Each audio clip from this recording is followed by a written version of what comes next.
아름다운 마음들이 모여서 주의 은혜 나누며 예수님을 따라 사랑해야지. 우리 서로 사랑해. 하나님이 가르쳐준 한 가지, 내 이웃을 내 몸과 같이. 미운 다툼 시기 질투 버리고 우리 서로 사랑해.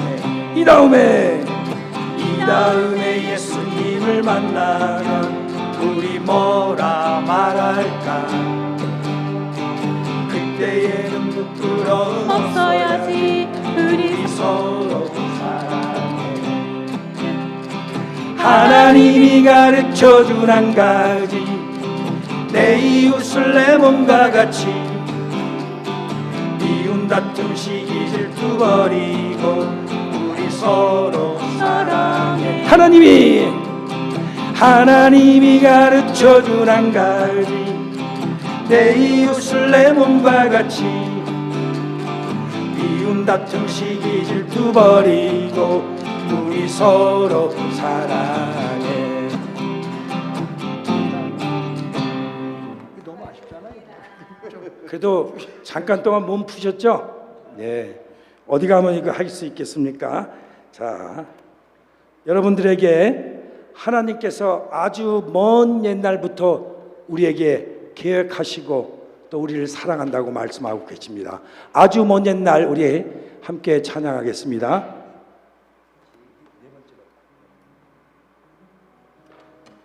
사랑해요 할 때는 우리 옆 사람 보고 축복하면서 우리 찬양하겠습니다. 부끄러워하지 말고 옆 사람한테 사랑의 뜻은 아시죠? 생각할사 헤아릴 양. 옆 사람의 마음을 헤아립니다. 저 우리 함께 찬양하겠습니다.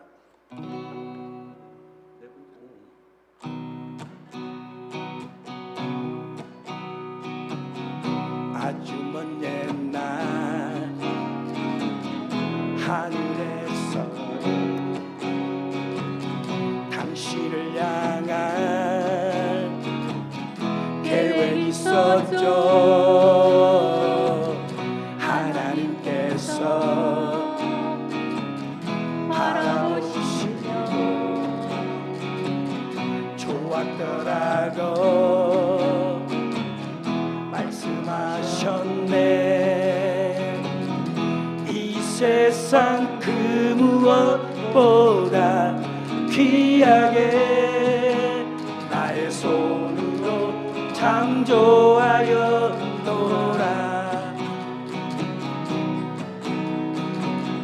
내가 너로 인하여 기뻐하노라. 내가 너를 사랑하노라.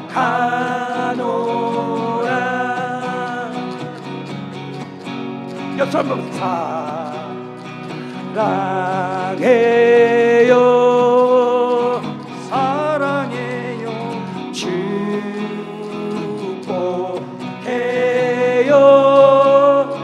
축복해요 당신의 마음에 우리의 사랑을 드려요. 우리 처음부터 아주 먼 옛날 아주 먼 옛날 하늘에서 당신을 향한 계획이 있었죠. 하나님께서 바라보시며 좋았더라고 말씀하셨네. 이 세상 그 무엇보다 귀하게 나의 손으로 창조하였노라.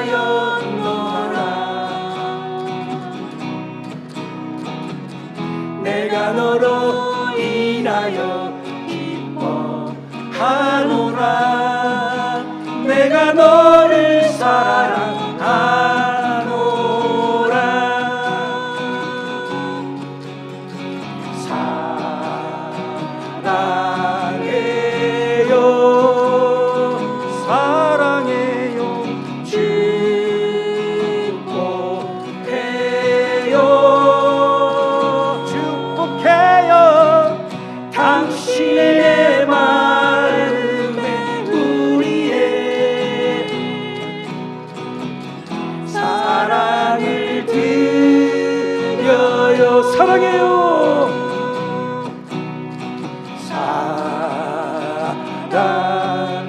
사랑해요 사랑해요 축복해요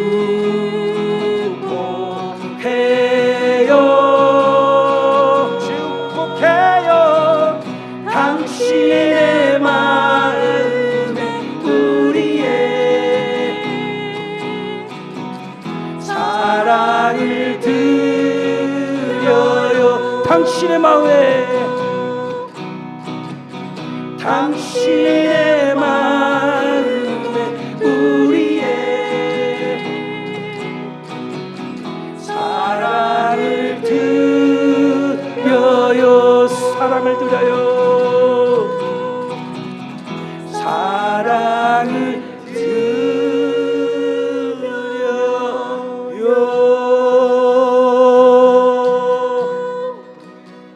사랑 많이 받으셨죠?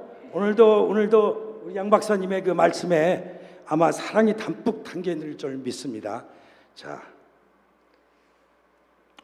좀 어려운 노래 하나 알려드릴까요?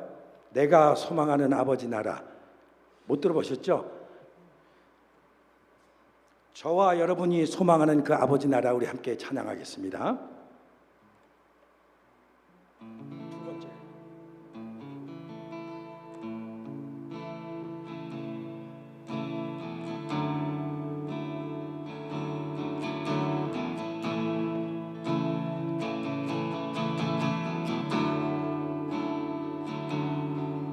내가 소망하는 아버지 나라 주님 오시는 그날 완성되리 우린 고대하네 주님 오시는 그날 마라나타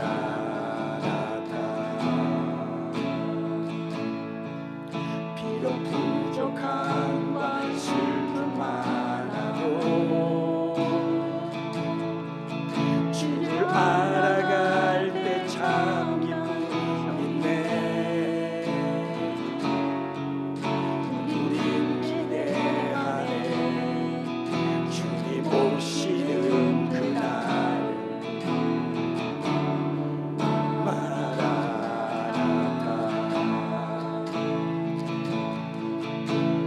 주 다시 오시는 그날에 우리 보게 되리 모든 나라와 모든 열방이 주께 경배하는 그날은 주님의 뜻이 하늘에 이루어지듯 이 땅에 이루어지는 그날 모든 아픔 모든 모두 씻겨지리 부활의 영광 이 땅에 이루어질 때 새 노래로 찬양하리라 주를 향한 주를 위한 승리의 노래를 선포하리 내가 소망하는 아버지 나라 주님 오시는 그날 완성되리 우린 고대하네 주님 오시는 그날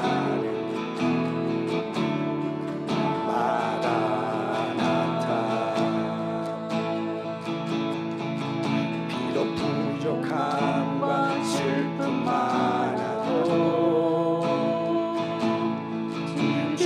알아갈 때 참 만족 있네.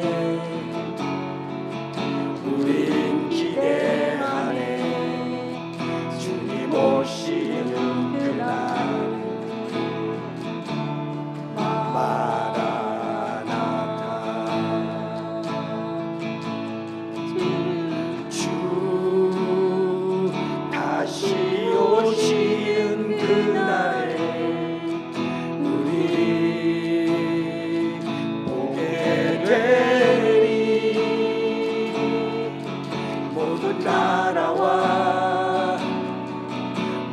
열방이 주께 경배하는 그날을 주님의 뜻이 하늘에 이루어지듯 이 땅에 이루어지는 그날 모든 모든 눈물 모두 씻겨지리.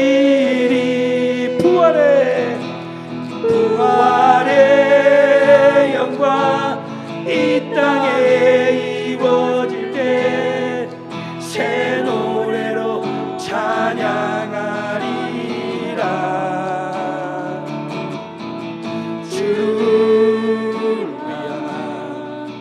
주를 위한 승리의 노래를 선포하리.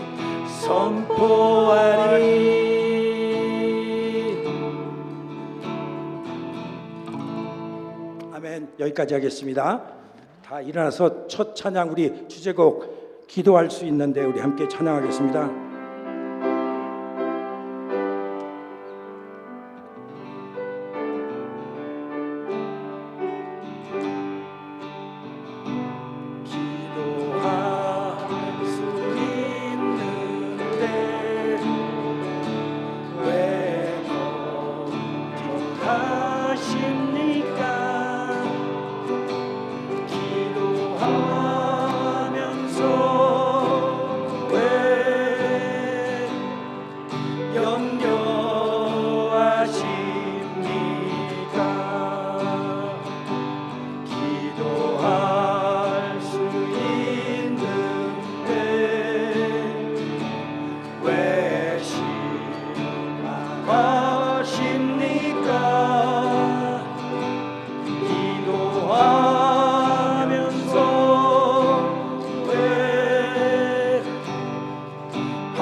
주님 앞에 무릎 꿇고 간구해 보세요.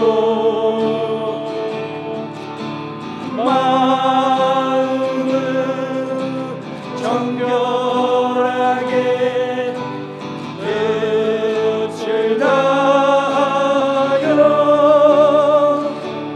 기도할 수 있는데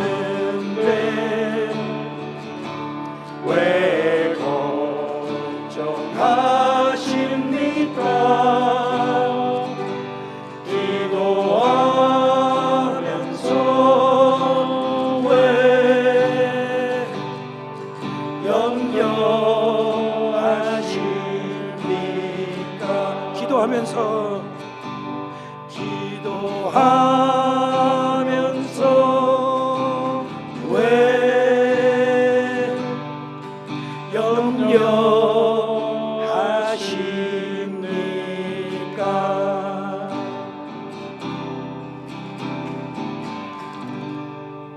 아멘. 지금 이 시간에는 송경몽 집사님께서 저희를 위해서 기도해 주시겠습니다.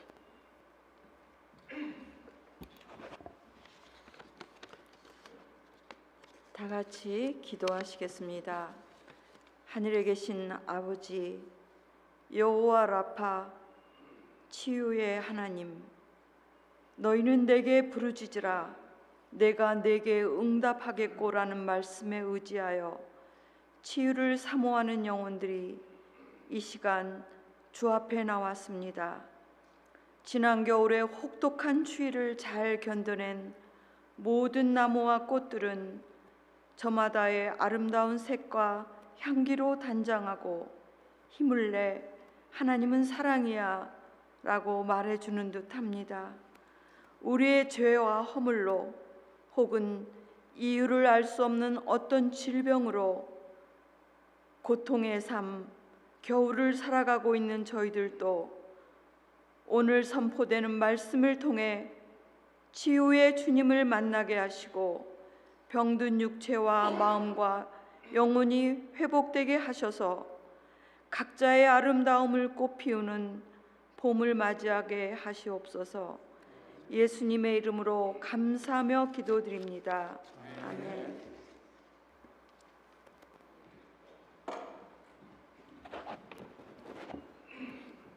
안녕하십니까.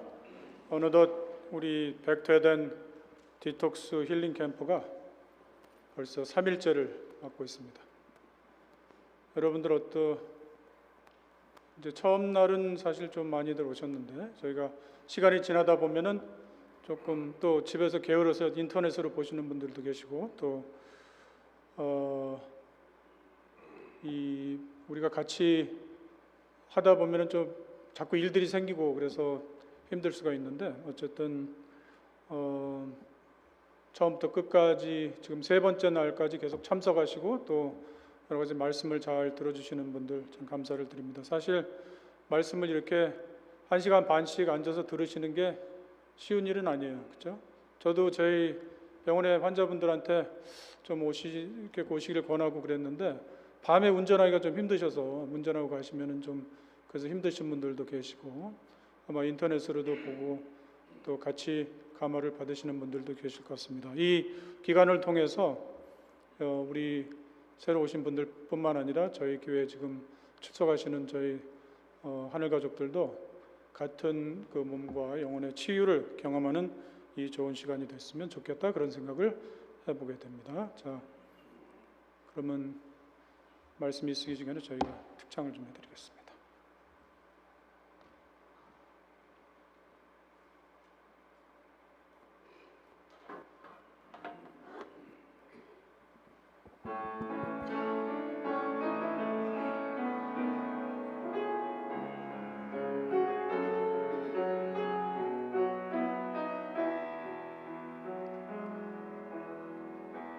부서져야 하리 더 많이 부서져야 하리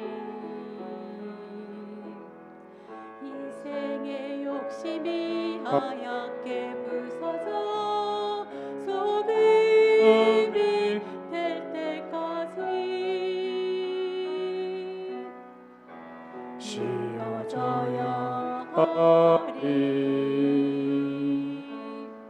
더 많이 무너져야 하리 이기적 자가 푸르런 상처로 질펀이 눕기까지 나는 바다 되어서 이 땅의 모든 것 미련 없이 다 버리고 하늘의 평화를 얻으리라.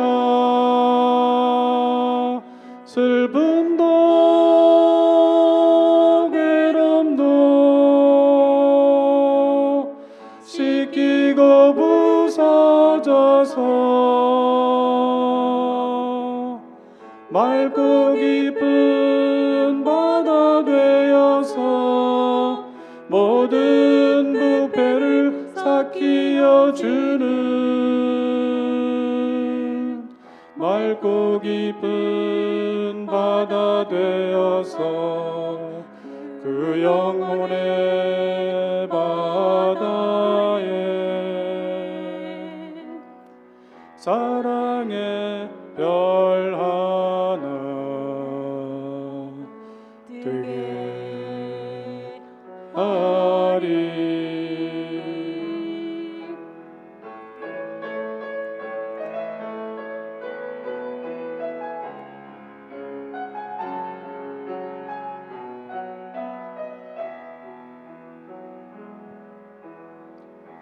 깨어져야 하리. 더 많이 깨어져야 하리. 교만한 마음이 산산이 부서져 흰 파도 될 때까지 씻겨야 하리. 더 많이 씻기고 또 씻겨 때가 낀 영혼이 말끔히 씻기어 하늘의 그 얼굴 비추기까지 나는 바다 되어서 이 땅의 모든 것 미련 없이 다 버리고 하늘의 평화를 얻으리라. 슬픔도 괴로움도 씻기고 부서져서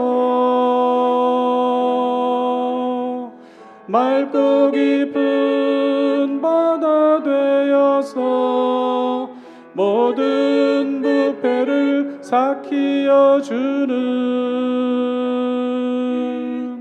맑고 깊은 바다 되어서 그 영혼의 바다에 사랑의 별 하나 뜨게 하리.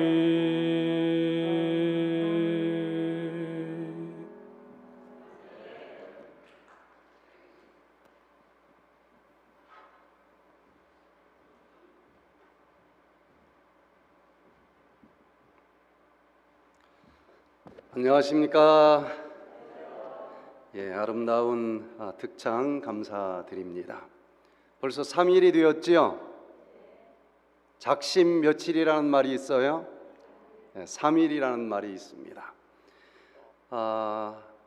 우리 사람에게 있는 여러 가지 본능 중에서 가장 강력한 본능이 식욕이라고 하는 본능인데 3일을 먹는 것과 싸워서 이긴다고 하는 것이 쉽지 않아요. 특별히 디톡스 하시는 분들, 하루 세 끼 잘 먹어주던 주인 어르신이 갑자기 밥을 안 먹고 조금 몇 개 먹는데 세포도 놀랄 거예요. 그래서 첫날 안 먹으면은 얘들이 막 데모를 합니다. 왜 매일 3번 먹던 것을 안 먹습니까? 제발 먹어달라고 배고픔으로 소리를 지르는데도 어디서 무슨 말을 들었는지 2번째 날도 안 먹는 거예요. 그러면은 2번째 날은 있는 힘을 다해서 또 데모를 합니다.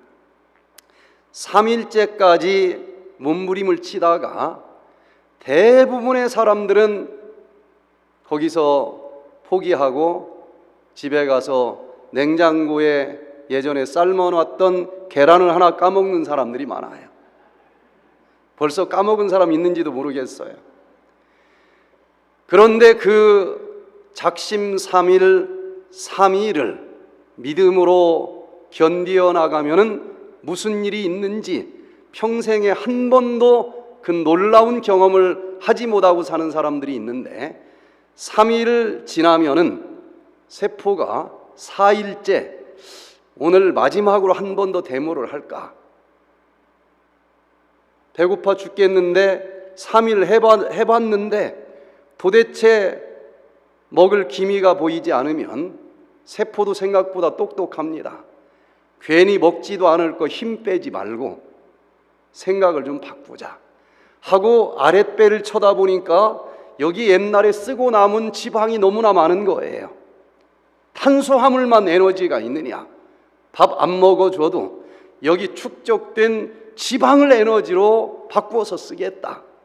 그래서 평균적으로 거의 대부분의 사람들은 평상시는 탄수화물을 주 에너지로 쓰고 살아가는데, 그것을 지방으로 바꾸어서 쓰는 기간이 3일 정도 걸립니다. 그래서 3일을 믿음으로 참고 견디면은 드디어 이제 지방을 에너지로 쓰기 시작을 하는데, 생각보다 배가 하나도 고프지 않은 경험을 할 수도 있고, 배 안 고픈 것으로 끝나질 않아요. 그 지방들이 여기저기 막아서 혈액순환도 막고 여러 가지 몸을 무겁게 만들었었는데, 그게 다 태워 없어지면서 혈액순환도 잘 되고 또 그리고 몸도 가벼워지면서 예전에 경험해보지 못한 놀라운 경험을 하게 되는데, 이번 디톡스 하시는 분들 이 작심삼일의 고비를 꼭 넘어가 보셔서 다른 때 많이 먹으면서 경험해보지 못한 특별한 경험들을 우리 모두가 다 해볼 수 있기를 간절히 기도합니다. 특별히 이 디톡스 기별은 전도하라고 준 기별이 아니에요. 나도 하지 않으면서 누구한테 너 한번 해봐 그러라고 준 기별이 아니고, 내가 하라고 준 기별이고, 특별히 마지막 때 밀려오는 여러 가지 질병 재앙으로부터 이 말씀을 듣고 실천할 때에 살아남을 수 있도록 주신 기별이라고 하는 것을 저는 정말 새기고 또 새깁니다. 제가 이런 강의할 때마다 그저 전하기에 앞서서 내가 먼저 해야지. 여기 오기 직전에도 저도 2주를 디톡스를 했습니다. 그러면서 이거 진짜 전해도 되나? 다시 한번 생각해보고 하고 나면 사람들이 얼굴에서 빛이 난다 그러고, 정말 좋다. 사실 제 와이프는 굶는 것을 너무 싫어해요. 이런 프로그램을 하면서도 상당한 기간 동안 디톡스 안 하고 살았습니다. 그런데 제가 디톡스 할 때마다 좋아지는 모습을 보면서 지금은 제가 할 때는 거의 똑같이 해요. 그 힘으로 삽니다.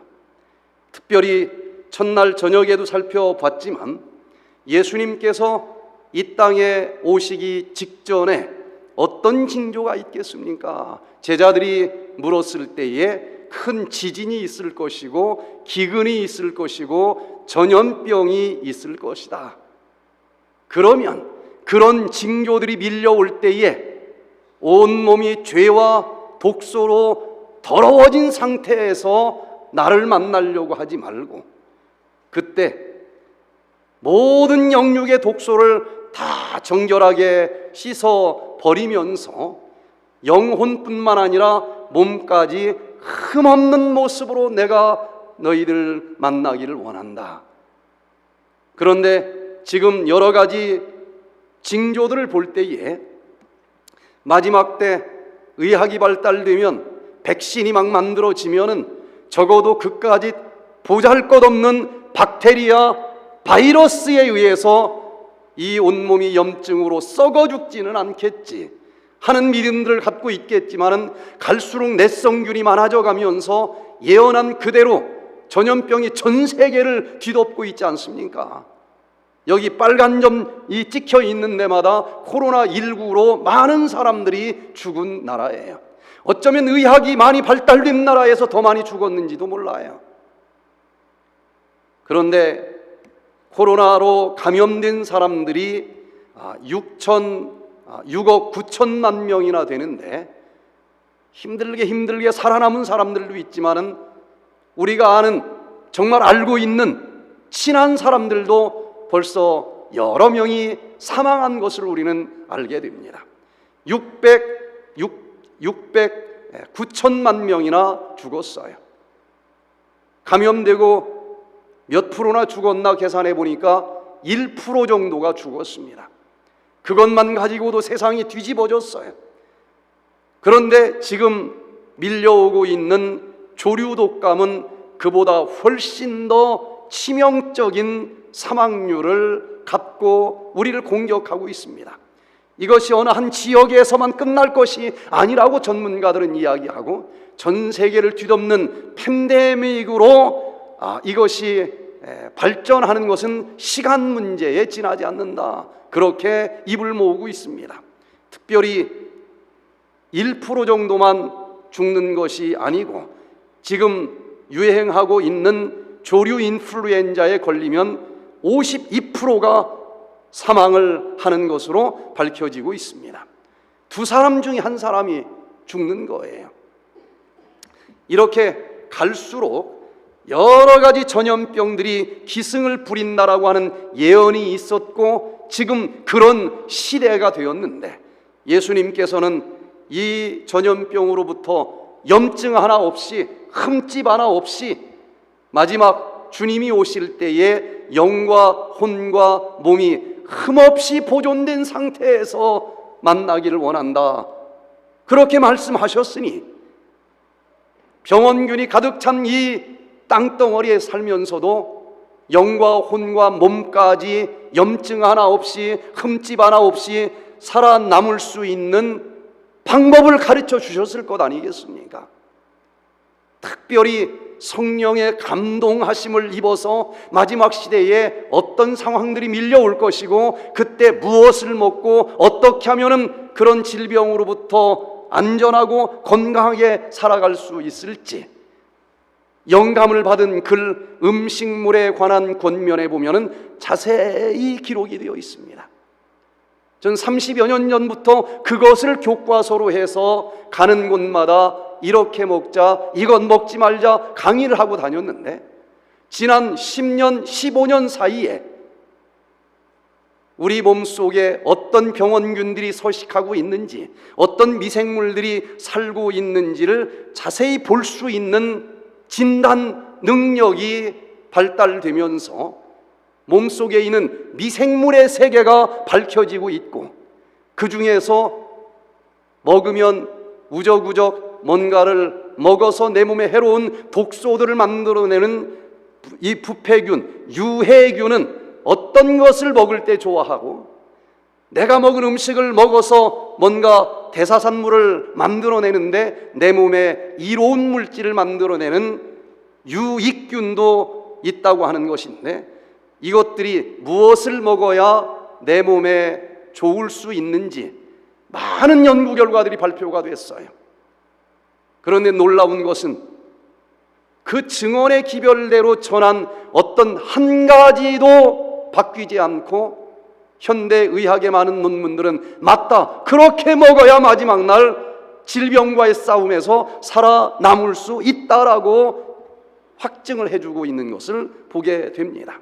그래서 오늘 이 시간에는 전염병과의 전쟁에서 살아남는 비결, 장내 유익균 강화가 답이다 라는 제목으로 지금까지 연구 결과로 밝혀진 것들을 모아서 과연 무엇을 먹고 어떻게 할 때에 유해균은 줄어들고 유익균이 증가되면서 전염병이 전 세계로 감돈다 할지라도 내 몸은 염증으로 썩어 들어가지 아니하고 살아남을 수 있는지, 이 보이는 육적인 전쟁에서 살아남는 기별을 손으로 만지듯이 확인을 하고서 육적인 세상이나 영적인 세상이나 똑같은 양식으로 전쟁이 진행될 것이기 때문에 마지막 영적인 전쟁에서도 살아남는 비결을 터득할 수 있는 오늘 이 저녁의 시간이 되기를 간절히 기도합니다. 특별히 모든 질병을 내 몸에서 발생하게 만들어주는 미생물에 대해서 관심이 요즘에 참 많습니다. 지금까지 현대의학은 내 몸의 최소 생명체 단위로 알려져 있는 세포에 대해서 많은 연구를 했고 많은 연구 결과들을 밝혀냈습니다. 그런데 유전자 차원에서 모든 것을 분석하고 내 몸의 건강을 위해서 많은 것들이 지금 실행되고 있지만 여전히 불치병, 난치병은 더 많아지고 있습니다. 왜 그럴까? 그 불치병, 난치병과의 전쟁에서 어떻게 하면 살아남을 수 있을까? 최근 10여 년 사이에 그 비밀을 발견했다라고 수많은 연구 결과들이 쏟아져 나오는데 내 몸에 세포라고 하는 생명체만 살고 있는 것이 아니고 또 다른 미생물들이 어마어마한 숫자로 살고 있다고 하는 사실이 밝혀지게 됐습니다. 특별히 많은 사람들이 내 몸속에 세포는 10조 개가 들어있고 그리고 내 몸속에 또 다른 생명체 미생물은 100조 마리가 살고 있다, 이렇게 많이들 알고 있었는데 이것은 1977년도 세비지라고 하는 학자가 발표한 논문을 인용하면서 유행한 단어입니다. 그러나 계산이 잘못됐다는 거예요. 이 학자가 직접 계산한 것도 아니에요. 두 논문을 이제 합해서 이런 결론을 내렸는데 이게 잘못됐다는 겁니다.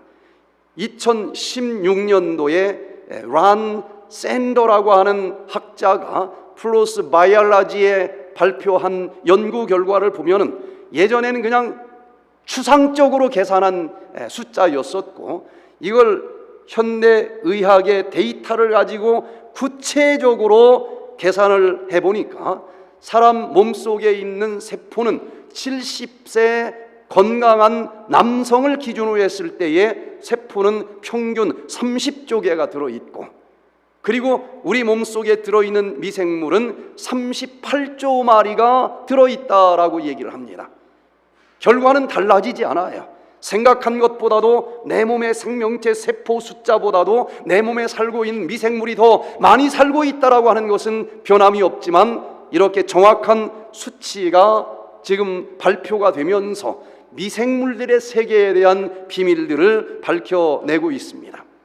우리 몸속에 최소 단위의 생명체인 세포는 평균 30조 개가 들어있다고 하면은 내 몸속에 살고 있는 미생물은 38조 마리나 살고 있습니다.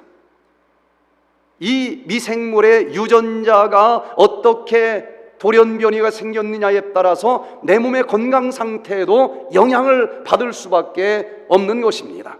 그런데 세포 속에 있는 유전자는 약 2만 2천여 개의 유전자로 구성이 되어 있고 이것에 따라서 암이 생기고 질병이 생기는 것 아니겠습니까? 그런데 내 몸에 또 영향을 주는 미생물 유전자 숫자는 그보다 100배가 더 많은 200만 개나 들어있고 이 중에 어떤 것이 잘못되면 여전히 나는 질병으로 씨름을 해야만 됩니다. 숫자가 중요한 것이 아니에요. 인간의 유전자는 서로 99.97%가 똑같습니다. 남자든 여자든 흑인이든 백인이든 콧구멍은 몇 개입니까? 세봐야 압니까? 몇 개예요?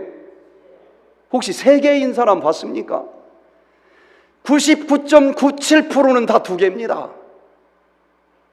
그래서 이 혈압을 뭘 먹으면 좀 떨어지게 할 수 있을까? 흑인들 대상으로 연구해서 찾아낸 그 물질은 제가 먹어도 혈압이 떨어져요. 99.97%는 떨어집니다. 그러나 미생물 세계로 들어가면 복잡합니다. 미생물들은 유전자가 많기도 하지만 서로 80% 내지 90%가 달라요. 코로나19하고 몇 달 있다가 다시 나온 거하고 아무리 백신 쏟아부어도 꿈쩍도 안 하는 것입니다. 자, 더 심각한 것은 인간이 가지고 있는 질병의 90% 이상이 장내 미생물과 연관되어서 발생하고 있다는 것입니다. 그래서 아무리 인간 세포를 유전자 차원에서 해답을 찾았고 약을 찾았고 치료 방법을 동원한다 할지라도 미생물들이 만들어낸 세계에 대해서 전혀 알지 못하는 상태에서는 불치병, 난치병이 많아질 수밖에 없다고 하는 것입니다. 그래서 요즘 의학자들은 서로 만나서 이야기할 때 다 전공 분야가 다르니까 처음 시작하는 얘기는 달라요. 기, 승, 전. 그 다음 무슨 단어가 나와야 됩니까? 결인데 의학자들은 기승전 장이다라는 말이 유행을 합니다. 서로 시작하는 말들은 다르고 이어져 가는 말 다 다르겠지만 마지막 결론은 이 불치병도 장을 고쳐야 치료가 된다. 이게 유행이에요. 스탠포드 대학의 소넨보그 교수가 이 미생물들이 어떻게 질병 발생과 관계가 있는지를 설명하면서 논문에 그림을 발표를 했는데 제가 여러 그림들 중에서 제일 자세하게 그린 것 같아서 설명하기 좋게 하나씩 다 분해해서 좀 올려봅니다. 장이 있어요. 대장이 있고 그 장 세포가 있는데 그 세포 안에 우리가 먹은 음식 찌꺼기가 지나가는 통로가 있습니다. 그 장세포 제일 외벽에 장표피세포가 있는데 아주 얇은 종이장보다도 더 얇은 표피세포가 하나 막을 치고 있고, 그 다음에 혹시 상할까봐 끈적끈적한 뮤커스, 점막으로 코팅이 되어 있어요. 그리고 우리가 알고 있는 대변이 그 대장 속으로 지나갑니다. 대부분 38조 마리의 미생물은 여기 장에 살고 있다고 그러는데 이 중에서 어떤 부위에서 살고 있을 것 같습니까? 대변이 지나가는 바로 이 대변 속에 장내 미생물들이 살아요. 그래서 끙 하고 대변을 보면은 미생물도 나올까요? 안 나올까요? 나와요. 대변의 4분의 1은 미생물입니다. 그러나 나가도 새끼를 까놓고 나갔기 때문에 언제나 같은 숫자가 여기 살고 있는 거예요. 그런데 이 장내 미생물과 질병과 무슨 관계가 있을까? 어떤 병원균이 공격한다 할지라도 그 병원균과 싸우는 면역력만 강력하면은 질병으로 쓰러지지 않을 것 아니겠습니까? 휴전선 근처에 우리 군인들이 가장 많이 살고 있는 것처럼 우리 몸의 병원균과 싸우는 면역세포들은 장에 대부분 살고 있습니다. 바로 미생물과 옆방에 살고 있는 장세포에 우리 몸속에 전체 존재하는 면역세포의 70%가 살고 있어요. 그런데 장내 미생물은 두 종류로 크게 분류할 수 있는데 내가 먹은 음식을 우적우적 먹고서 그 부산물이 내 몸에 해롭게 나온다. 그러면 그냥 통칭해서 유해균이라 분류를 하고, 우적우적 먹고 뭔가를 대사산물로 내놨는데 내 몸에 이로운 일을 하는 물질을 뱉어놓더라. 그러면 유익균이라고 합니다. 공간이 한정되어 있기 때문에 유익균과 유해균은 치열하게 전쟁을 치르고 있어요. 여기에서 유해균이 강력하고 유해균이 이기면 유해균이 만들어낸 독소가 너무 많이 발생을 하게 되고, 그것이 1차적으로 장을 망가뜨릴 뿐만 아니라 바로 옆방에 면역세포들이 살고 있는데 그 독소 때문에 면역세포들이 건강할 수가 없는 거예요. 그 독소에 취해서 흐리멍텅하고 분별력도 없고, 그래서 자기 무릎에 연골인지 암세포인지 구별을 못해요. 여기에 붙어있는 동그란 이상한 한 덩어리가 암세포인지 갑상선인지도 구별을 못하고 자기 무기 쏟아부면서 공격을 하고 갑상선 기능 저하증, 류마티스, 관절염, 거의 대부분의 질병들이 여기서부터 출발을 한다는 것입니다. 그런데 여기는 쳐다도 보지 않았고 그저 피부에다가 알러지 약을 바르고 스테로이드를 투여하고 분명히 증상이 좀 완화되는 도움을 볼 수는 있지만 끊임없이 재발을 하는 것을 우리가 보고 있지 않습니까? 그래서 지금까지 치료를 최선을 다해서 했는데도 좀처럼 치료가 안 된다. 장을 바라보면 답이 나온다. 지금 이렇게 입을 모아 이야기를 하는 것입니다. 서로 치열하게 싸우는데 한국의과학연구원과 백퇴되는 MOU를 맺어서 정말 우리 몸속에 어떤 미생물이 얼만큼 들어있는지를 계속 조사를 하면서 또 어떤 생활을 하면은 이 판도가 바뀌는지 연세대학과 함께 연구 결과들을 지금 만들어내고 있습니다. 그런데 건강한 사람의 경우를 많은 샘플을 가지고 발표를 했는데 건강한 사람은 보니까 유익균 중에서 대표 주자인 비피도박테리움이 한 16% 정도를 차지하고 있고 락토바실러스라고 하는 유산균이 한 10% 정도를 차지하고 있는데 유해균 중에 대표 주자로 알려져 있는 클로스트리디움은 한 13% 정도, 그리고 박테로이데스라고 하는 중간균은 한 61% 정도가 있는데 여기에서 대략 유익균이 둘이 있으면 유해균이 하나 정도 있을 때에 건강한 사람이라는 것입니다. 그런데 이것이 균형이 깨지면 이게 얼마나 중요한지 디스바이오시스라고 하는 신조어를 전문가들은 만들어내면서 장내 미생물 불균형이 찾아왔을 때에 만병이 여기서부터 출발한다라고 이야기를 합니다. 그래서 유익균과 유해균이 2대1 정도 균형을 이루도록 만들어주면은 여러 가지 질병과의 전쟁에서 살아남을 가능성이 많다는 거예요.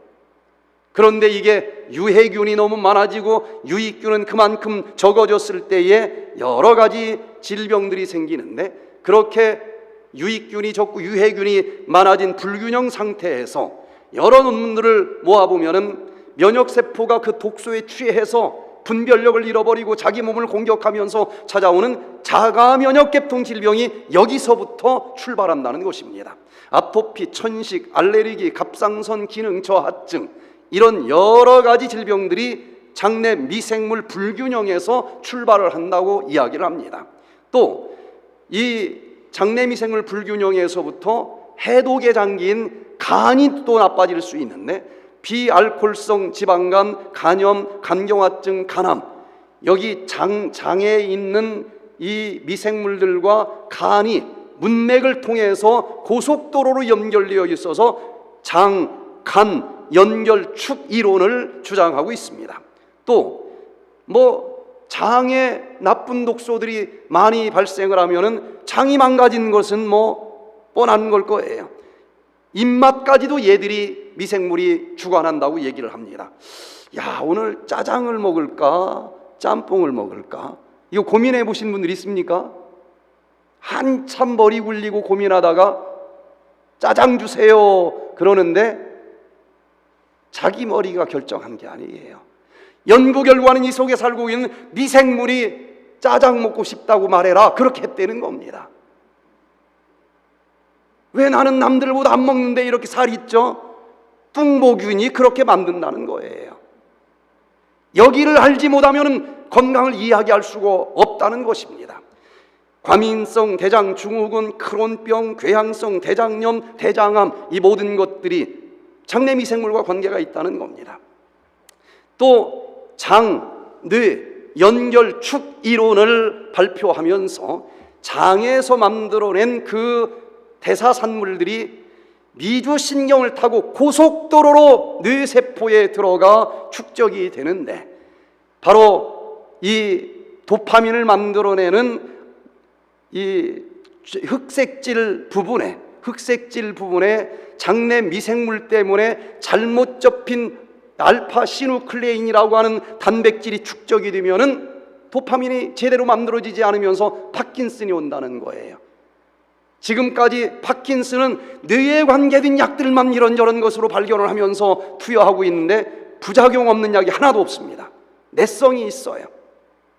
그런데 장을 고쳤더니 놀랍게도 지팡이 잡고 온 파킨슨 환자들이 지팡이 던져버리고 뛰어다니는 모습을 우린 볼 수가 있었습니다. 치매, 파킨슨, 우울증, 자폐 스펙트럼, 성격까지도 장내 미생물과 관계가 있다고 연구 결과들은 발표가 됩니다. 또 장, 심장 연결축 이론에 의해서 동맥경화증, 고혈압, 심근경색증, 뇌졸중 이것도 장내 미생물과 연관되어 발생하는 것으로 발표가 되고 있고, 또 대사질환, 당뇨병, 비만, 거의 우리가 알고 있는 질병들이 전부 장내 미생물과 관계되어 발생을 한다라고 논문들이 발표가 되고 있습니다. 천식, 이것도 한번 걸리면 무덤까지 가지고 가야 되는 질병으로 알려져 있는데 장내 미생물 쪽을 고치면 놀랍게 회복되는 것을 보게 됩니다. 저 역시 30년 전에 천식이라고 하는 이 질병을 가졌습니다. 그때 2주간 강의하는 것을 다 복사하고 촬영을 해서 미국에도 그게 많이 돌아다녀요. 어느 한 교회를 갔더니 첫날 강의가 딱 끝나니까 저를 찾아와서 한 분이, 이야, 놀랍습니다. 아니 뭐가 그렇게 놀랍습니까? 제 테이프를 들었대요. 천식이 있었습니다.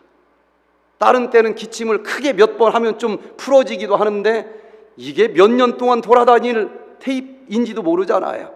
그래서 막 강의를 하다가 천식이 나오려고 하면 그걸 막 억지로 참으면서 했는데 기침한 것보다 들어주기가 더 힘든 거예요. 그걸 들으면서 야, 저분이 천식이 있구나. 천식은 무덤까지 가지고 가야 되는 건데 강의 꽤 들을 만한데 참 옥에 티가 있네. 그랬는데 이번에 와서 강의하는 것을 보니까 기침을 한 번도 안 하고 하더라는 거예요. 그게 어떻게 나았느냐? 낫습니다. 이건 역시 자가 면역 질환이기 때문에 면역력을 강화시켜주면 깨끗이 없어져요. 예전에는 제가 10월 말쯤에 감기가 걸려요.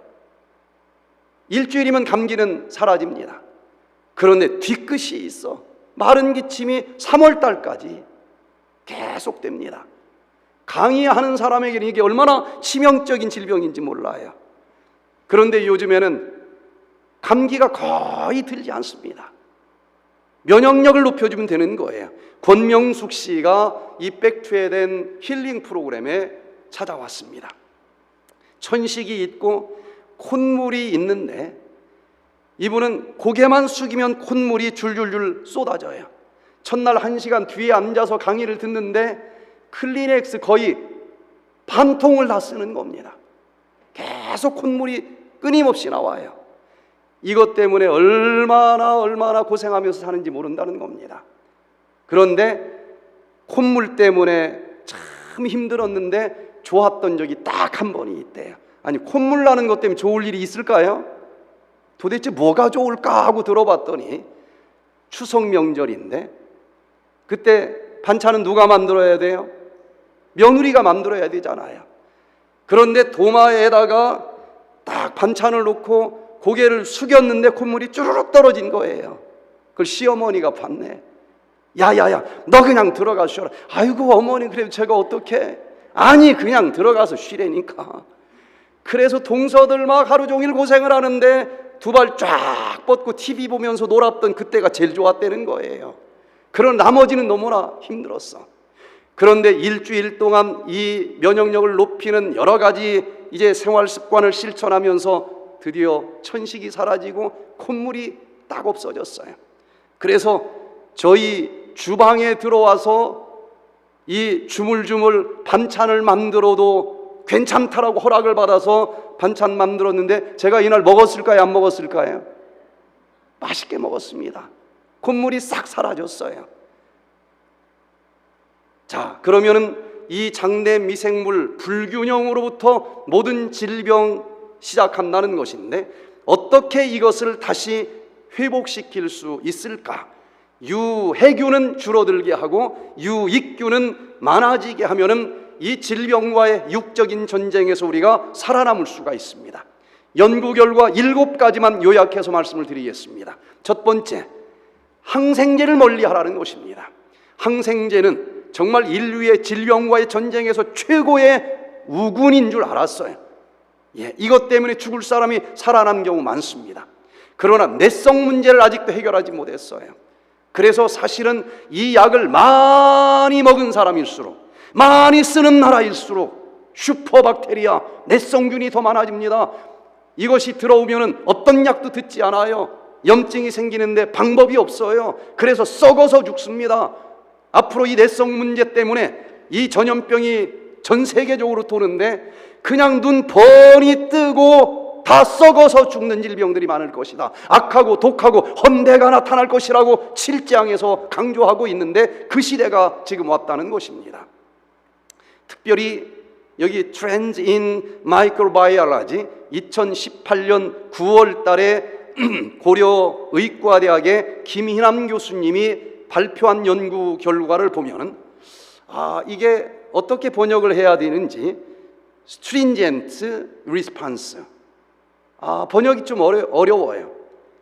여기에서는 긴축 반응이라고 그랬는데, 재정이 넉넉할 때는 이것도 사고 저것도 사고 이 사업도 하고 저 사업도 하지만 재정이 너무 어렵다 그러면 긴축 재정 정책을 쓰지 않습니까?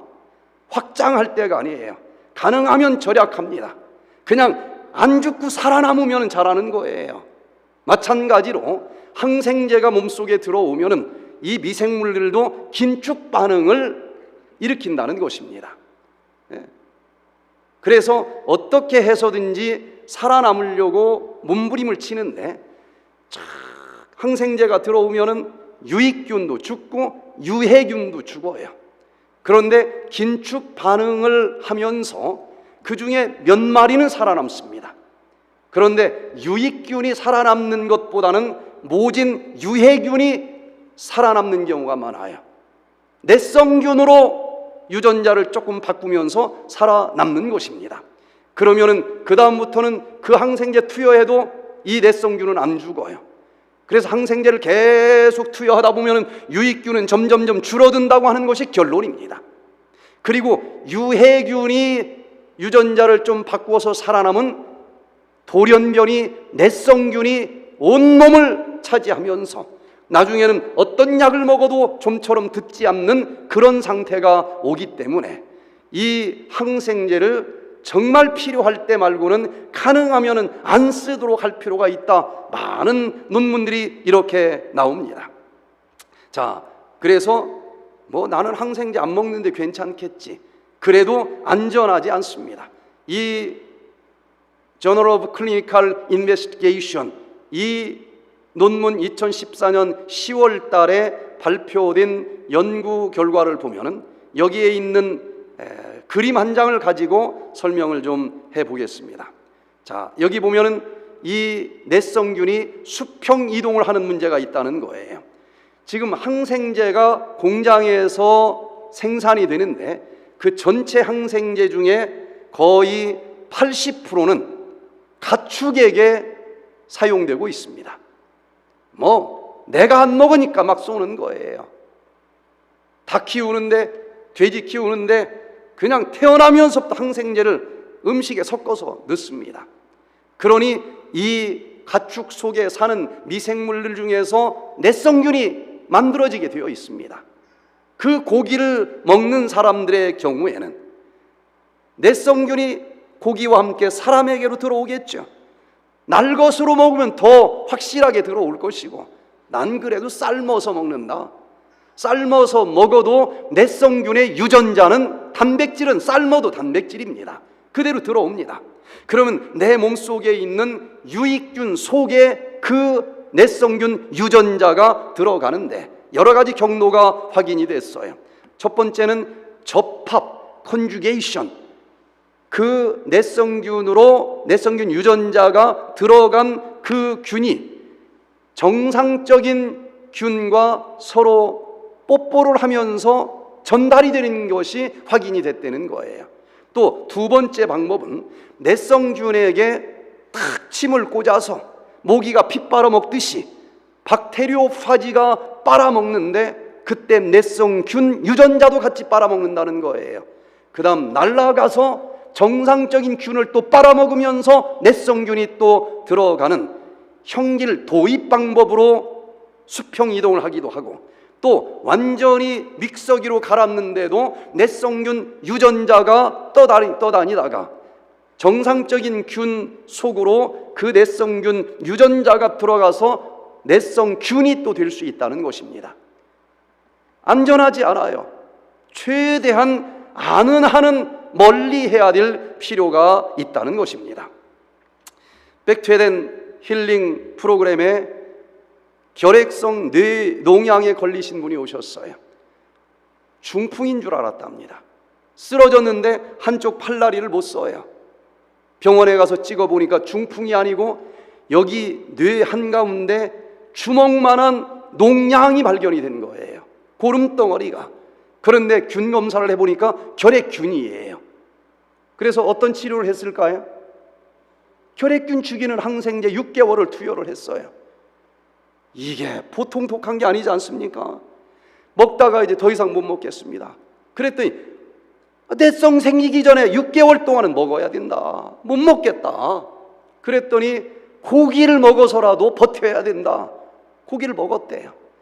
고기를 먹다 보니까 이제 질려 못 먹겠다. 그랬더니 고기를 즙으로 짜가지고 먹었대. 3개월 먹었더니 몸무게가 30kg가 불었어요.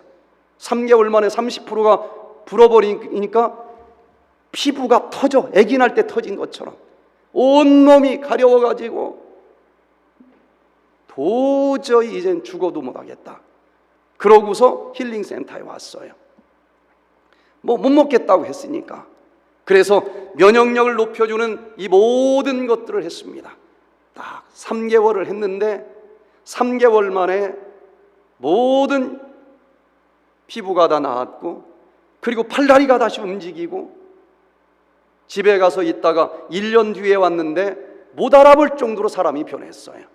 30kg가 빠졌어요. 이런 모습이었는데 이런 모습으로 왔습니다. 못 알아봤어요. 완전히 정상적으로 건강한 모습으로 활동을 하는 것입니다. 면역력을 우리가 꼭 이해할 필요가 있다는 것입니다. 두 번째, 육식을 멀리하라. 이런 논문을 보기 전부터 육식을 멀리하자, 에덴의 음식을 먹자 그랬는데 그 증언의 메시지하고 하나도 어긋나는 게 없어요. 여기 God Microbes라고 하는 저널 2017년에 발표된 연구 결과를 보면은 고기 속에 들어있는 고지방식 식사는 유해균이 좋아하는 밥이라고 확인이 됐습니다. 이걸 먹으면 유해균이 너무 좋아해요. 막 먹고 막 번식하면서 숫자가 늘어납니다. 유해균이 많아지고 특징은 미생물의 종류가 단순해진다는 것입니다. 자, 그래서 장내 미생물의 불균형이 생기고 대사질환이 생기고, 그러나 채식이 좋다라고 하는 강의를 듣고 음식을 바꿨다. 48시간에 미생물 세계가 바뀌기 시작하는 것을 확인했다는 것입니다. 이렇게 에덴의 음식이 마지막 미생물과의 전쟁에서 확실한 무기가 될 수 있다는 것을 보게 됩니다. 그러나 한 1개월 하다가 동창회 가서 꼭 무너지더라고요. 보니까 오늘 딱 한 끼만 먹자. 그 한 끼에 코가 딱 꿰는 것입니다. 한 번 먹으면 옛날 입맛이 되살아나가지고 어차피 어제도 먹었는데 뭐 이왕 버린 몸 그냥 먹게 되어 있어요. 다시 예전의 식사로 돌아가면은 유해균이 빠른 속도로 증식하는 것까지 확인이 됩니다. 배계영 씨가 이 프로그램에 참여를 하셨는데 이분은 태어나면서부터 고기가 없이는 밥을 먹지 않았대요. 비만입니다. 그리고는 결국은 중풍으로 쓰러져서 손이 오그라붙었는데 펼쳐지지를 않아요. 고혈압, 당뇨병. 그런데 그 음식이 잘못됐으니까 바꾸자. 에덴의 음식으로 바꾸자. 그래서 쫙 채식으로 내놨더니 이분 표현이 내가 무슨 염소 새끼도 아니고 그냥 푸른 풀밭에 초원이래. 밥상이 막 투덜거리는 겁니다. 그런데 며느리가 보내줬기 때문에 중간에 도망가지를 못하는 거예요. 체면상 억지로라도 먹었습니다. 일주일이 지났는데 이분이 놀랍게 손이 쫙 펴지는 거예요. 중풍 증상이 사라지는 것입니다.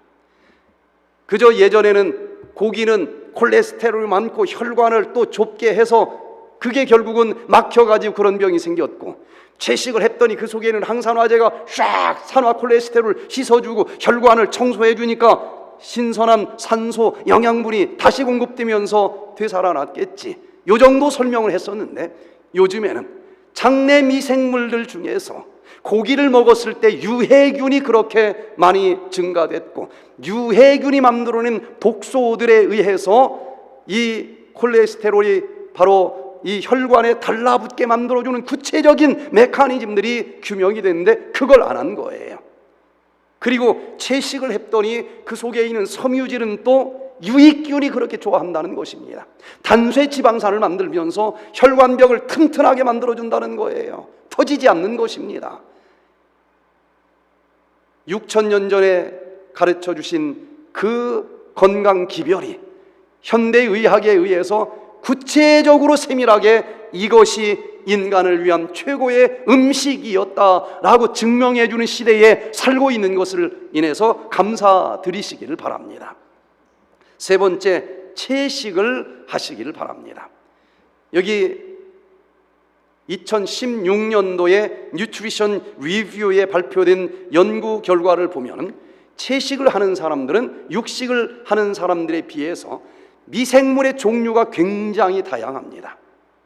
저쪽 아마존에서 막 이것저것 뜯어먹는 사람들은 한 1,000종류 이상의 미생물이 발견이 되고, 고기 위주로 먹는 미국 사람들은 100종류 이하로 발견이 됩니다. 채식을 반만 년 동안 하다가 요즘에 그래도 고기를 먹는 사람들은 300 내지 500종류가 발견이 돼요. 분명히 먹거리하고 관계가 있습니다. 고기 먹으면 고기 다 고기가 단백질이고 다 거기서 거기니까 그거 좋아하는 미생물의 종류가 딱 한정이 되어 있어요. 그러나 채식을 하면서 칼로리를 다 섭취하려면 이것도 먹어야 되고 저것도 먹어야 되고 저것도 먹어야 되고 다양한 먹거리가 들어오기 때문에 그걸 먹고 살아가는 이 미생물의 종류가 다양한 것입니다. 아틀란타로 이사 오는 사람들 참 많죠. 첫날 첫 번째 가는 교회로 계속 가는 게 아니고 투어를 하지 않습니까? 어느 교회로 가야 내가 좀 행복할까? 갔더니 한 교회는 김씨, 이씨 두 가지 성 가진 사람들로만 꽉 찼어. 아직 상황 파악은 안 되지만 한 교회를 갔더니 김씨, 이씨, 박씨, 천씨 굉장히 많은 성씨를 가진 사람들이 골고루 섞여 있어요. 모르지만 양씨가 어디 가면 좀 살아남을 가능성이 높을까요? 두 성씨만 있는 데 가면 그 중에 한 사람한테만 실수해도 그냥 매장당합니다. 건강하지 않아요.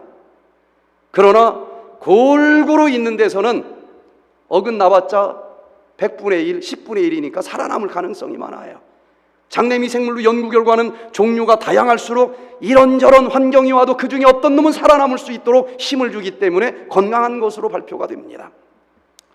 그래서 이 채식을 하는 사람들은 미생물의 종류가 다양하고 유익균의 수치가 높아요.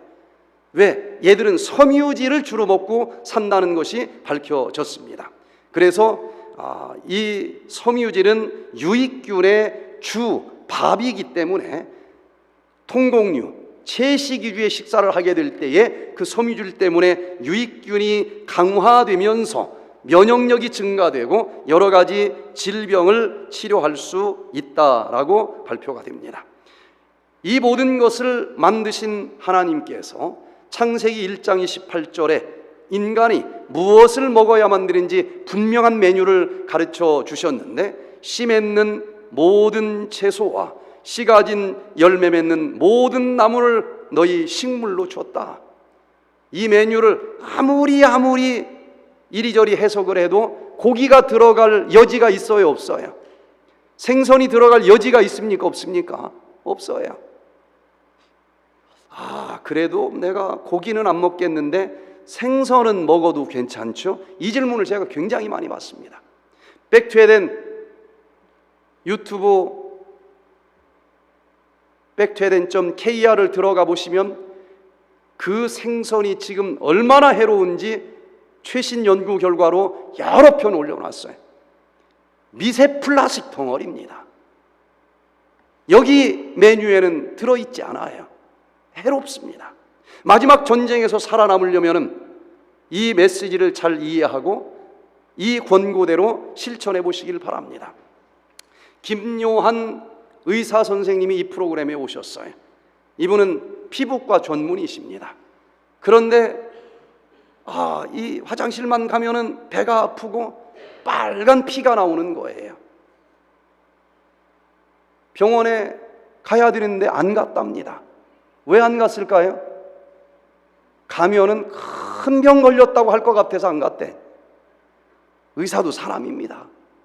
차일피일 미루다 보니 도저히 통증 때문에 견딜 수가 없어서 갔더니 직장암 말기로 나왔어요.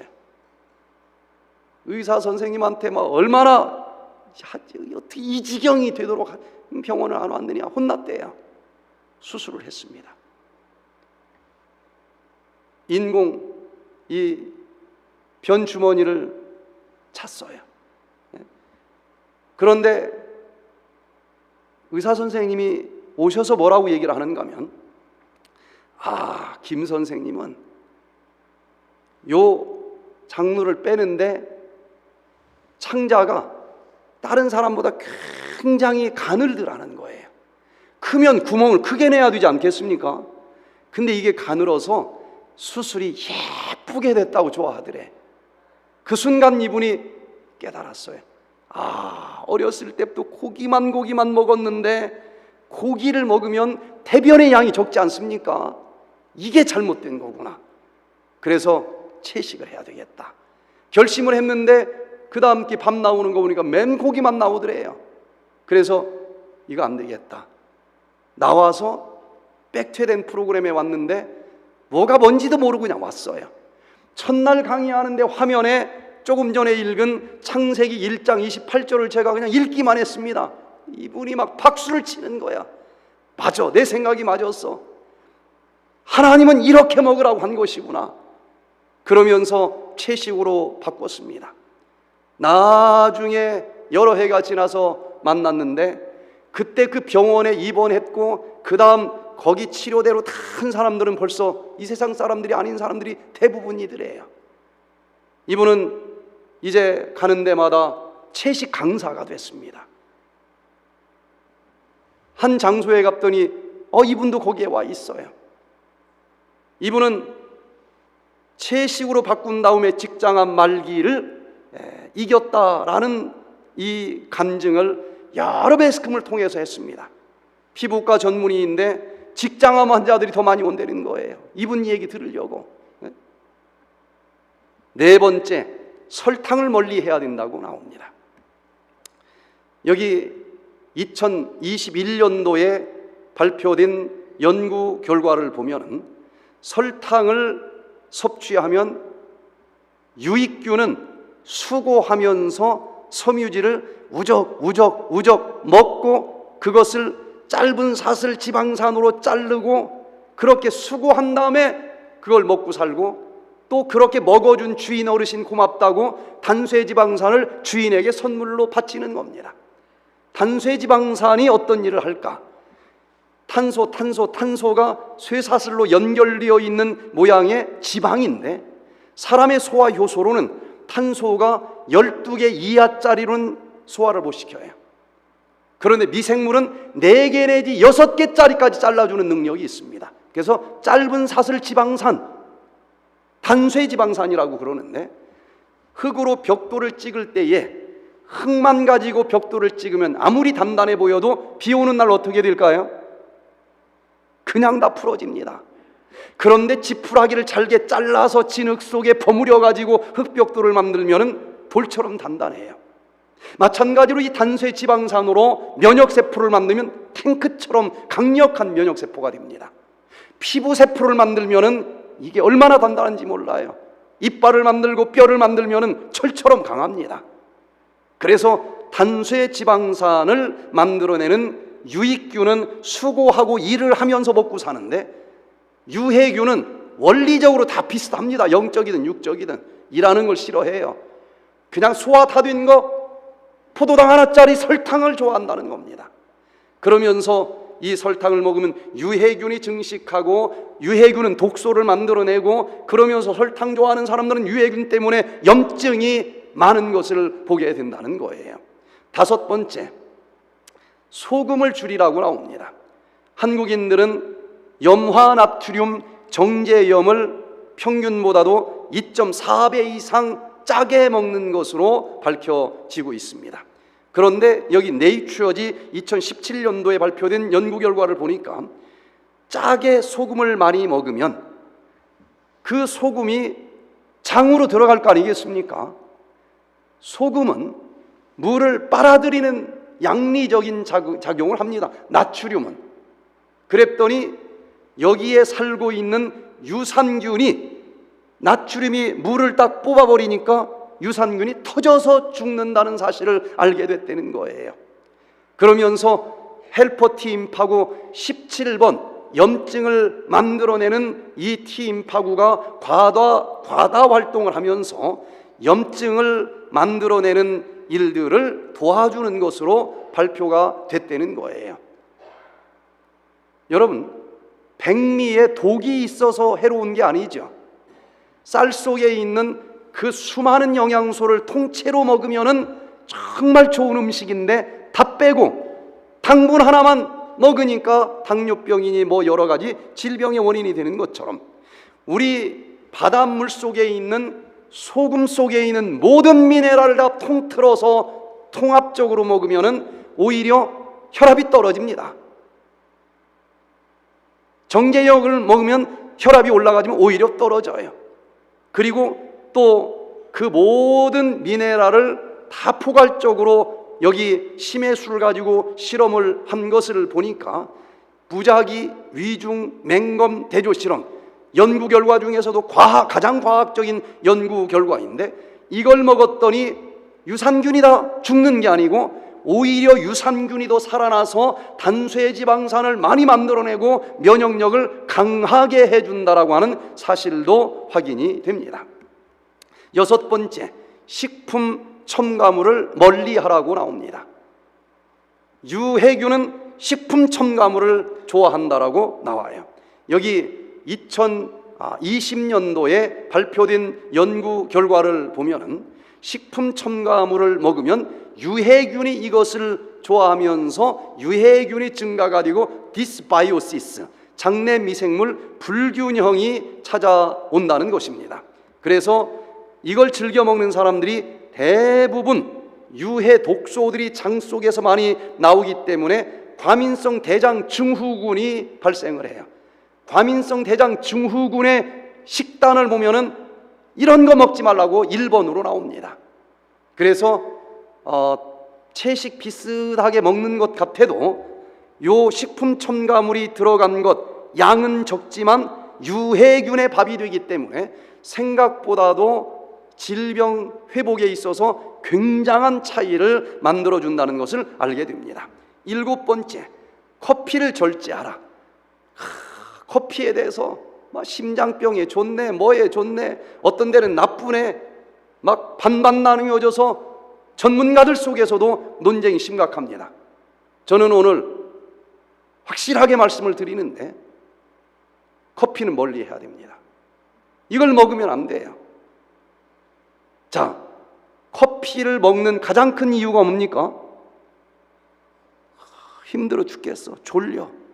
근데 한 잔 마시면 정신이 번쩍 나니까 먹는 것 아니겠습니까? 그게 없으면 왜 마시겠어요? 그런데 분명히 커피는 칼로리가 없어요. 왜 그걸 먹으면 힘이 나느냐는 겁니다. 커피를 마셨을 때 힘이 나고 정신이 번쩍 들게 만들어준 메커니즘을 이해하면 이건 절대 먹어서는 안 돼요. 자, 여기 뉴트리언트 저널 2024년 9월 달에 발표된 것을 보니까 과도한 커피를 섭취하면 역류장애, 치주 질환, 크론성 진행과 관련이 있다. 하여튼 논문만 보면 답을 찾기가 어려워요. 단기적으로는 좋다고 나오기도 하고 나쁘다고 나오기도 합니다. 자, 왜 그런가? 메커니즘을 보면은 에너지를 만들어낸다는 것은 포도당이 이제 분해되어서 미토콘드리아로 들어가면은 ATP가 에너지를 만들어낸다는 소리는 많이 들어보셨을 거예요. ATP가 뭐냐? 여기 자세히 보면은 ATP는 아데닌이라고 하는 단백질이 있고 거기에 인산이 3개가 붙어 있는데 이 인산이 3개가 붙어 있는 아데노신이다 하는 뜻으로 포스페이트 인산을 3개 가지고 있는 아데노신이라고 하는 뜻이에요. 얘가 미토콘드리아에서 어떻게 에너지를 만들어내는가 하면 인이 하나가 떨어져 나갑니다. 그래서 떨어져 나갈 때마다 에너지가 나오는 거예요. 그래서 이걸 ATP를 에너지 화폐라고 합니다. 하나 주고 에너지 만들어내는 거예요. 그러면은 ATP가 에너지를 한번 만들어내면은 ADP가 됩니다. ADP라는 얘기는 여기 인산이 이제 하나 떨어져 나갔으니까 몇 개짜리라는 거예요? 2개라는 겁니다. 다이포스페이트라고 하는 거예요. 아데노신은 똑같은데 인산이 3개짜리냐 2개짜리냐. 2개짜리는 인산 화폐 하나 주면서 에너지를 하나 만들어냈고 아데노신이 이제 ADP가 된 거예요. 자, 그러면 에너지를 만들어낼수록 ADP가 더 많이 만들어졌다는 얘기가 되지 않습니까?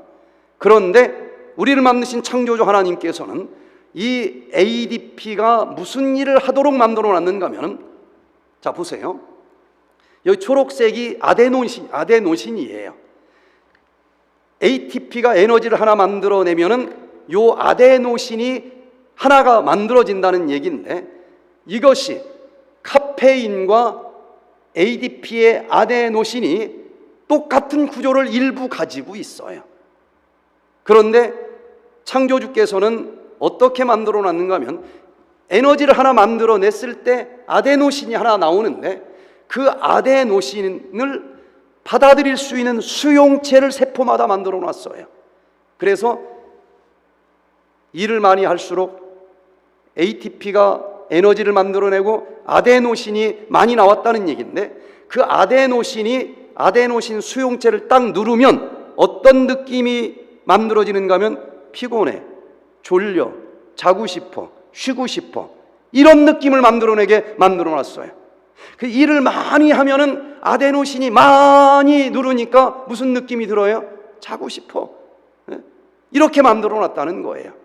이게 좋은 시스템입니까? 나쁜 시스템입니까? 녹즙기가 하루를 돌려도 계속 돌아가는 녹즙기가 있고, 한 30분 돌리면 멀쩡한데도 꺼지는 녹즙기가 있어요. 근데 고장은 안 났어. 어떤 녹즙기가 더 비쌀까요? 녹즙기 하루 종일 짜면은 모터 타서 펑 하고 터집니다. 그런데 고급 녹즙기는 30분만 돌리면 스톱하도록 만들어 놨어요. 40년 써도 안 고장 납니다. 마찬가지로 하나님께서는 우리가 뭔가 일을 했어. 막 집이 한 채 두 채 생겨. 그 기쁨에 빠지면 막 쉬지 않고 일을 할 거 아니겠습니까? 120년은 살아야 되는데 40년 살다가 펑 터져요. 그래서 그러지 말라고 일을 하면 할수록 나온 아데노신이 수용체를 눌러서 쉬어라, 자고 싶다, 이렇게 만들어놓은 기가 막힌 작품인데, 커피를 마시면 커피 속에 이 아데노신과 똑같은 구조를 가진 카페인이 들어있어서 아데노신이 들어앉아야 될 그 수용체에 카페인이 달라붙습니다. 그런데 아데노신하고 100% 같은 건 아니에요. 달라붙었는데 아데노신처럼 자고 싶어 그 느낌은 안 만들어내는 물질입니다. 그래서 아데노신이 가서 눌러도 나도 여기 앉을 권리 있어, 안 비껴줘요. 피곤해야 되는데 안 피곤해. 그게 산뜻한 것처럼 느껴집니다. 칼로리가 있어서 산뜻한 게 아니에요. 이거는 가짜 에너지입니다. 속임수 에너지예요. 사단의 전략과 100% 일치가 됩니다. 또 내성 문제로 처음에는 한 잔 마셨더니 산뜻했는데 나중에는 20잔을 마셔야 산뜻해. 이거 끝까지 마신 사람들이 불면증과 여러 가지 신경성 질병으로 백퇴된 프로그램에 찾아오신 분들이 굉장히 많아요. 여러분,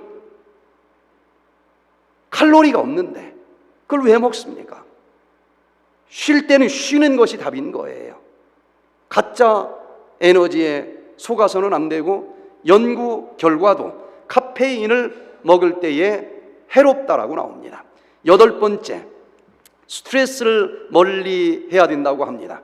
Journal of Neuroendocrinology, 이 저널 2018년 2월 달에 발표된 연구 결과를 여기 나오는 그림으로 간단하게 설명을 좀 해보면요, 스트레스를 많이 받았다 그러면 뇌장 연결축에 의해서 스트레스 여러 가지 호르몬들이 장내 미생물에 직접적으로 영향을 준다는 것입니다. 그 스트레스로 인해서 내분비계가 교란이 되고, 그렇게 스트레스가 가득 찬 장은 유해균이 좋아한다는 거예요. 유해균이 더 활성화가 되는데, 반대로 유익균이 많이 장 속에 사는 사람들은 유익균이 단쇄지방산을 만들어내고, 그 단쇄지방산들이 면역세포를 만드는데 재료로 들어가면은 철처럼 강한 면역세포가 활동을 하게 되어 있고, 혈관을 타고 또 뇌세포까지 들어가서 스트레스를 받았는데도 단쇄지방산으로 튼튼한 뇌를 가지고 있는 사람들은, 단 사람은 쓰러지는데 이 사람은 견딜 수 있는 힘을 갖게 된다는 거예요. 그래서 스트레스 받으면 유해균이 활성화가 되고 유익균은 활성화가 되지 않기 때문에 스트레스도 멀리 하는 것이 좋다라고 얘기를 합니다. 마지막으로 9번째, 오토파지. 이번에 우리가 먹고 있는 식사가 오토파지 스위치 켜주는 식사입니다. 이것을 하게 될 때에 여기 Neurochemistry International, 이 저널 2024년 9월 달에 발표된 연구 결과를 보면은 가끔 한 끼를 해도 도움이 됩니다. 저녁 한 끼만 이렇게 해서 간헐적 단식을 해도 좋다고 여기 나오고, 그러나 연구 결과는 밥을 안 먹고 4일짜리 가지고 연구한 논문이 가장 많아요. 4일 정도 우리가 하는데 작심삼일에 고개도 넘어가 보면서 가끔 4일짜리, 한 계절에 저는 한 번 정도는 최소합니다. 그러면은 몸이 완전히 보링이 돼요. 그럴 때에 여기 보니까 장내 미생물 중에서 유익균이 증가가 되면서 불균형이 회복이 되고, 단쇄지방산이 그렇게 증가된 유익균들에 의해서 많이 만들어진다라고 발표가 됩니다. 이게 진짜일까? 그래서 백투에덴 힐링센터에서 처음 들어오는 분들 다 장내미생물 검사를 했어요. 그리고 한 달 동안 오늘 강의한 모든 것을 다 실천하게 하고서 다시 또 검사를 해서 연세대 연구팀들과 함께 논문을 이제 발표를 했는데, 그 결론 한 페이지만 좀 보면은요, 첫날 왔을 때 평균적으로 유익균 중에 하나인 비피도 박테리움이 평균 1g에 2,008억 마리 정도 들어 있었는데, 한 달 동안 이 음식과 이 생활을 한 다음에 다시 검사를 했더니 324억 마리로 유익균이 증가되는 것으로 나왔습니다. 또 락토바실러스 균은 처음에 3억 3천 마리였는데 한 달 뒤에는 12억 6천만 마리로 증가가 되는데, 통계적으로 아주 의미 있는 변화였어요. 유해균의 대표 주자인 클로스트리디움은 533억 마리였는데 한 달 뒤에 64만 마리로 감소가 됐습니다. 이것을 연세대 연구팀들과 함께 또 발표하고 이야기를 나누면서 굉장한 연구 결과다. 왜? 이런 연구 결과가 대부분 생쥐 실험으로 한 것만 많이 발표가 되고 있어요. 사람 대상으로 음식을 이렇게 주기가 쉽지 않습니다. 그런데 사람 대상으로 이런 결과가 나왔다고 하는 것은 놀랍다는 거예요. 그래서 이런 식생활 습관을 좀 바꾸면서 이 육적인 전쟁에서 살아남는 자들이 되기를 바랍니다. 오현민 씨가 백투에덴 힐링센터에 오셨는데, 이분은 태어나면서부터 과민성 대장 증후군이 있는데 하루에 설사를 24번씩 합니다. 평생 한방, 양방, 힐링센터, 요양원 이렇게 다니면서 사는데도 조금 부드러워지지 없어지지는 않아요. 그래서 쉬운 5살 먹을 때까지 직장을 한 번도 다녀보지 못했습니다. 그런데 이 백투에덴 여러분들이 하고 있는 이 식생활 습관을 실천하고 나서 한 달 지나니까 바나나 황금변이 나오면서 설사가 완전히 끝나요. 55년 평생 처음으로 직장을 들어가서 지금 일을 하고 있는 지 벌써 5년이 넘었어요. 좋아집니다. 자, 이렇게 육적인 전쟁에서 살아남는 비결을 가지고 똑같은 원리니까 영적인 전쟁에서 활용을 하면은 영적인 마지막 대쟁투에서도 살아남을 수가 있습니다. 제가 간략하게 요약을 해서 말씀을 드리면 원리는 똑같습니다. 이 전쟁에서 유익균과 유해균의 비율이 2대1, 유해균이 3분의 1 정도이고, 그리고 3분의 2는 유익균일 때에 균형이 맞아지면서 건강하다는 것입니다. 그런데 영적인 전쟁에 대해서 요한계시록 12장에 기록된 말씀을 보면 이 전쟁은 하늘에서부터 있었습니다. 하늘에 전쟁이 있으니 미가엘과 그의 사자들이 용으로 더불어 싸울세. 큰 용이 내어 쫓기니 옛뱀 곧 마귀라고도 하고 사단이라고도 하는 온천하를 꿰는 자라. 땅으로 내어 쫓기니 그의 사자들도 저와 함께 내어 쫓기니라. 하늘에서부터 미가엘이라는 군대 장관과 그를 따르는 선한 천사들, 그리고 용, 사단, 마귀라고 하는 자와 그를 따르는 악한 타락한 천사들이 하늘에서 전쟁이 일어났다는 것입니다. 제가 시간이 없어 간단하게 요약을 합니다. 그 전쟁에서 누가 이겼을까요? 미가엘이 이겼어요. 그리고 용은, 사단은 그의 쫄개들과 함께 어디로 내어 쫓겼습니까? 땅으로 내어 쫓겼어요.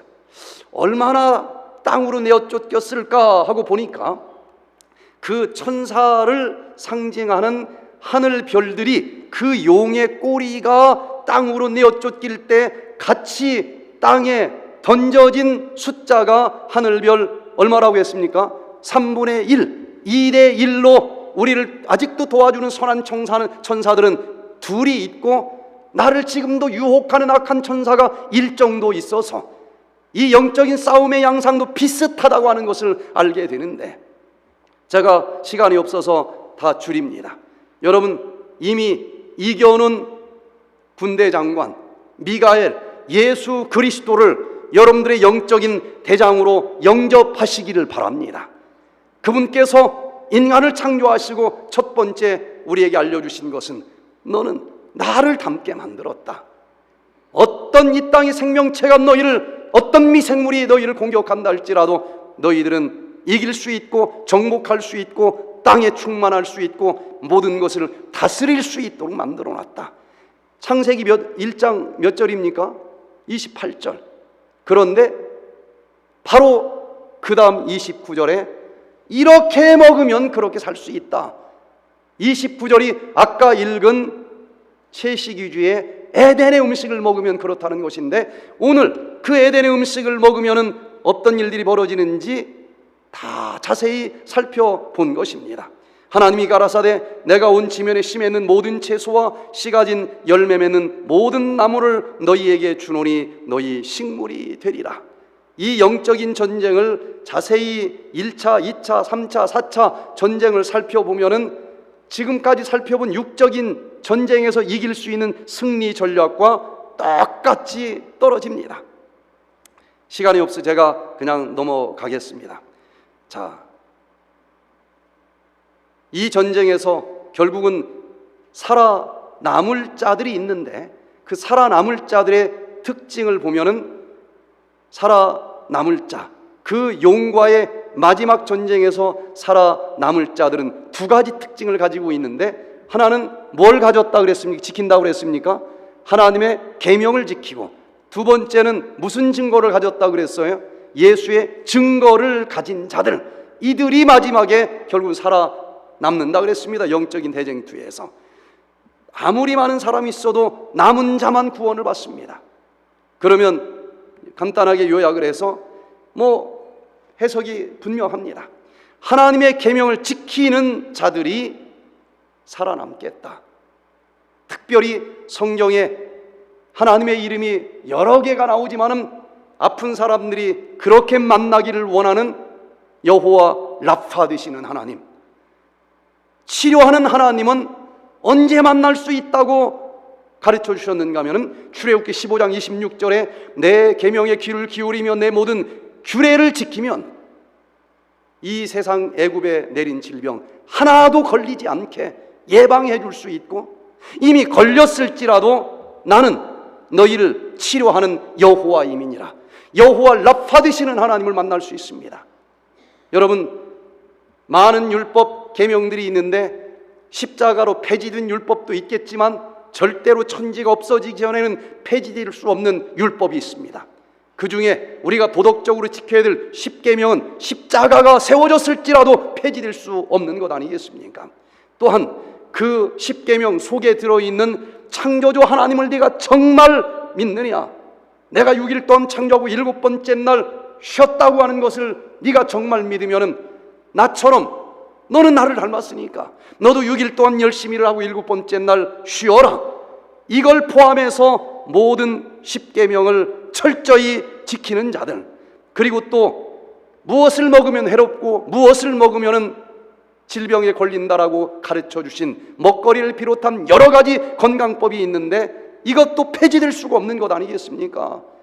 백퇴대에서는 이 건강법을 성경에서 찾아서 그대로 실천하자라고 하는 운동을 전개하고 있는 거예요.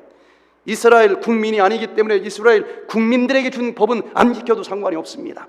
이렇게 하나님의 계명을 지키는 자들, 건강법칙까지 지키는 자들, 이런 자들이 살아남을 자들이고, 두 번째는 예수의 증거를 가진 자들이 살아남는다 그랬습니다.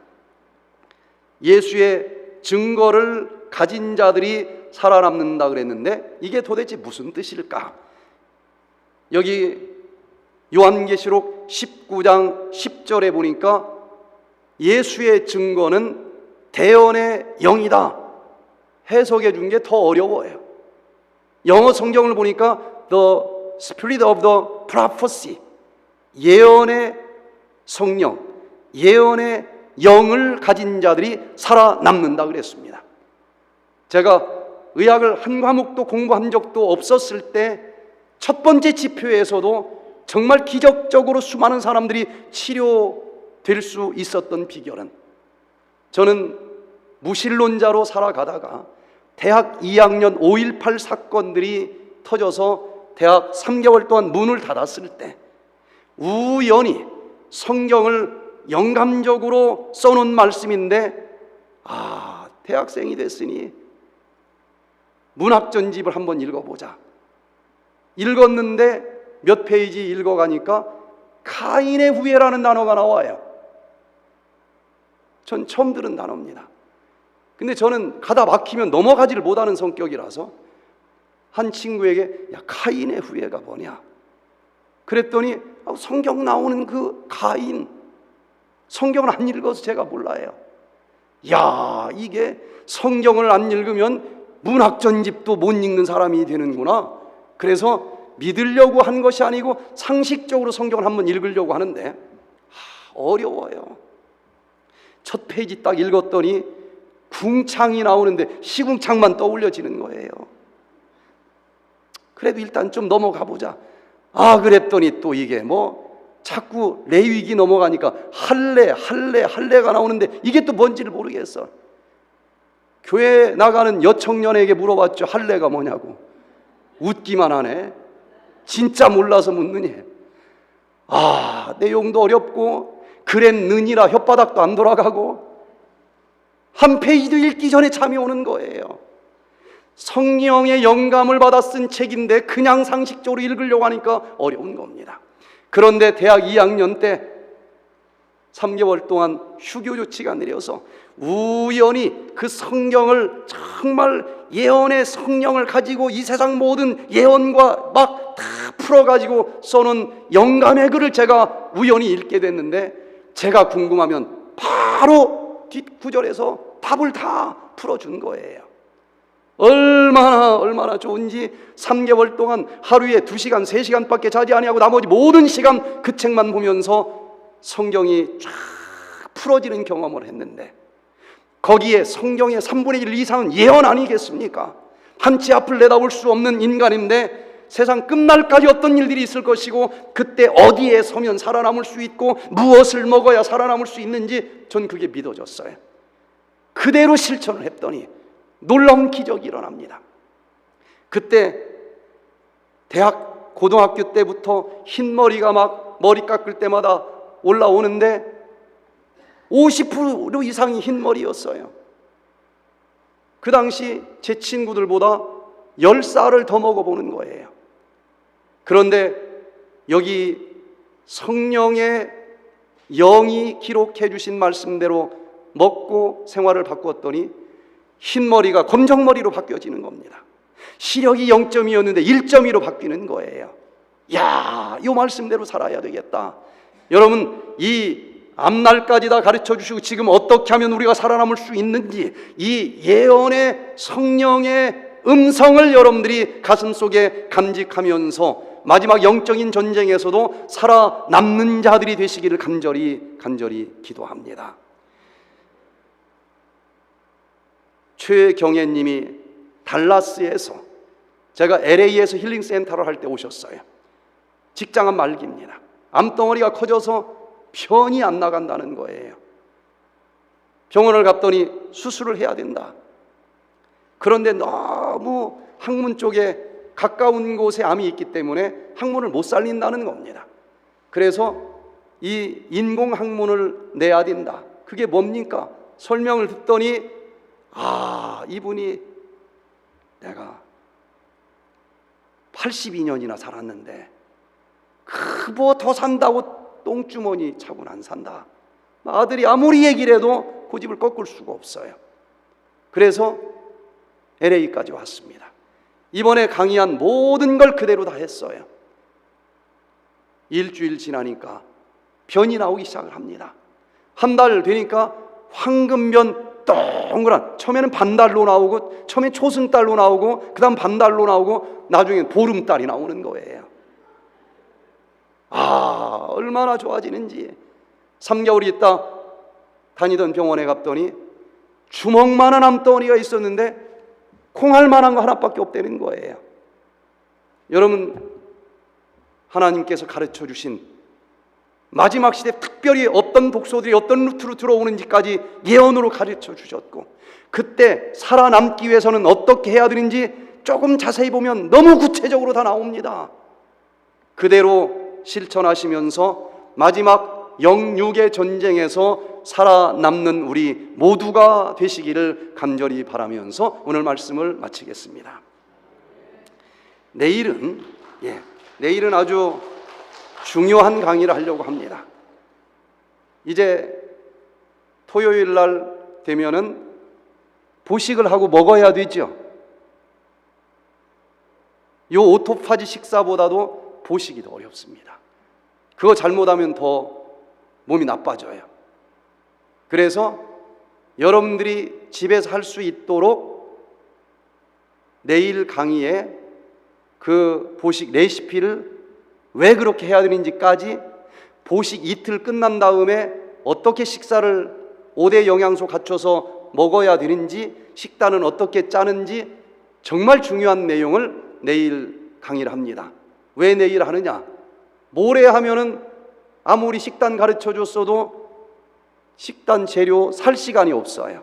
그래서 내일 목요일 저녁에 강의하면은 그 식단 재료 간단합니다. 대로 금요일 날 사놓고 이제 토요일 날 아침부터 식사를 하니까 간단하니 갈 수 있어요.